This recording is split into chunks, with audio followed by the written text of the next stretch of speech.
ఆషాఢ మాసం ఆడవారు షాపింగ్ చేసే అద్భుతమైన మాసం. శ్రావణంలో పూజలు, వ్రతాలు, నోములు, ఉపవాసాలతో ఎంత బిజీగా ఉంటారో ప్రతి ఒక్కరికి తెలుసు.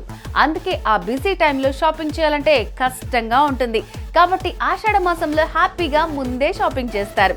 ఆడవాళ్ళ ప్లానింగ్ ఎలా ఉంటుందో మళ్ళీ చెప్పాల్సిన పనే ఉండదు. మరి షాపింగ్ ఎక్కడ చేస్తున్నారు? South to north, east to west దొరికే saris, models, designs, colour combinations అన్ని ఒకే చోట దొరికే ఏకైక సిల్క్ షోరూమ్ వరాహి సిల్క్స్. అవును, మీకు సాంప్రదాయపు కంచిపట్టు, Gadwal, Pochampally, Banaras, trendy bandhani, ikat, twill ikat, tissue ఇలా సూపర్ కలెక్షన్స్ ని మీకు తగ్గ బడ్జెట్ లో అందిస్తోంది వరాహి సిల్క్స్. ఇక్కడ colour combination, special designs order ఇచ్చి మరీ ప్రిపేర్ చేయించుకోవచ్చు. రండి, మీ అందాన్ని రెండింతలు, మీ ఆనందాన్ని నాలుగింతలు చేస్తుంది వరాహి సిల్క్స్. ఇది సాంప్రదాయానికి, సౌందర్యానికి వారధి. Varahi silks, Jubilee hills, Kukatpally.